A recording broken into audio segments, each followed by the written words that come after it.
Ang susunod na programa ay rated PG. Ito ay nangangailangan ng patnubay at gabay ng magulang para sa mga batang manunood.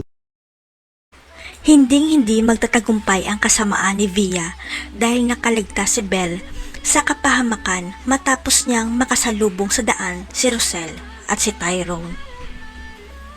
Si Belle sana ang magbabayad ng kasalanan ng kanyang mga magulang kay Via. Kaya plinano ni Via na ibenta si Belle sa mga sindikato para makaganti kay Rosel. Ngunit bigo siya na ibenta si Belle sa mga sindikato matapos itong tumakas sa taong kumuha sa kanya, kaya abot langit na lang ang galit ni Via kay Melania.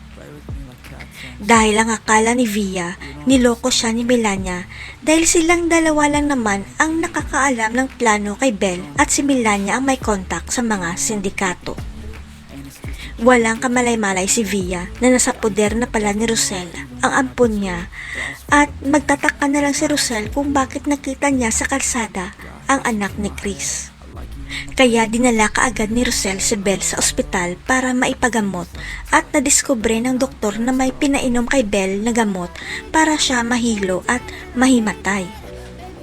Pero dahil sa kape na nainom niya, nagkaroon ng lakas si Belle na matakasan ang dumukot sa kanya at nakatakbo papalayo hanggang sa makita nito si Rosel.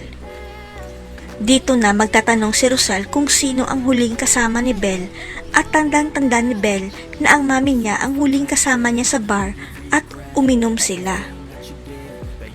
Gumuho ang mundo ni Chris nang malaman niyang muntik nang mawala si Belle sa kanya.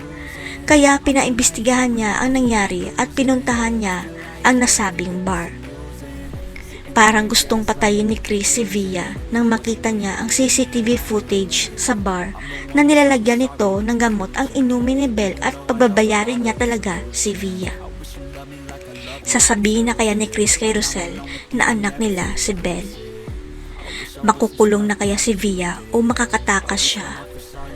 Abangan.